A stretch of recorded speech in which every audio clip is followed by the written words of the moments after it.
Right guys, this is the Witcher 3, the next gen update version 4.04, and guys, I really have to stress, the performance upliftment from 4.02 or 4.03 to 4.04, the most recent version, is quite significant.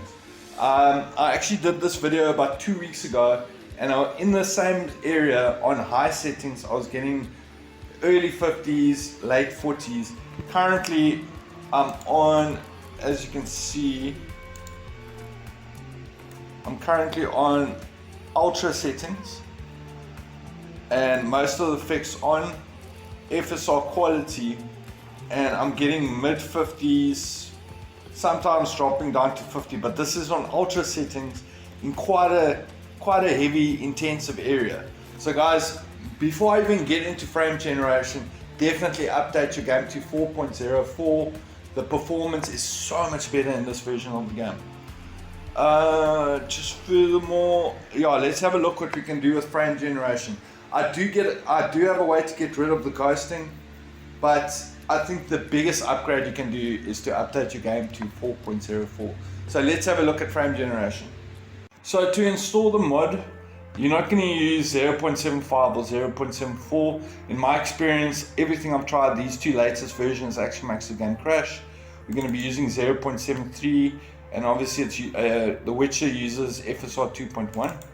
So we're just going to copy these files over, and then just go to wherever The Witcher is installed. And guys, I just want to stress one more time, please, for the love of God, update your game to 4.04.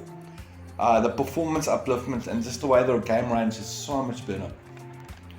So now that we've installed that, what you can do is you can just go to your executable, and then you'll see the hooks, the script will start hooking, and then obviously it will be adding DLSS.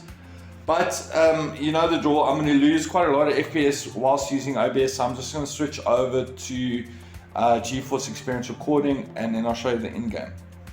Right guys, so I'm in-game, The Witcher 3 with frame generation activated. As you can see, there's a massive boost in FPS. The way you go about activating frame gen after installing the mod, you go to videos, graphics, and then previously there was no option for DLSS, so you drag it from FSR2 to DLSS. Just be mindful, just leave this quality slider alone, because if you change this quality setting in DLSS after inserting the mod, your game will crash. So let's just have a look at performance. Similar to previously, the game is a lot smoother. We've gained about 20 to 30 FPS, but there is HUD elements or HUD flickering, as well as there's quite bad shadowing on the character, especially if you have a sword with the moonstone in it. You can see the shadowing after ghosting isn't so great. So there is a sort of fix, but I don't know if it really does fix the game, because it actually makes the game feel a little bit slower.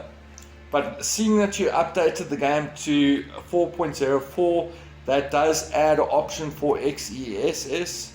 So once you put it on that setting and you go back in the game, you can see you still keep your generated frames, but the game does feel a little bit more sluggish. So I'm not certain if you can actually really feel those extra frames.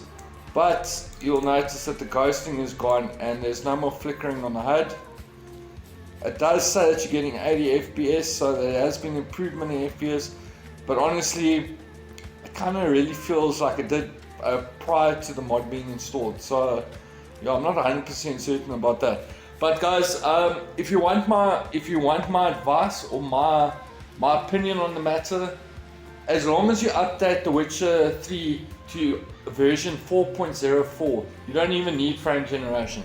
Because as you can see from earlier, I showed you, even without frame generation, I was playing on the ultra settings preset, and I was getting mid 50s. So is the frame generation mod worth it in The Witcher 3? Just as of yet, I'm not certain. You can get rid of ghosting and flickering by setting it to XESS, but it doesn't really feel like the frames portrayed on the screen. But yeah, Just update your game to 4.04. You'll thank me later. Cheers.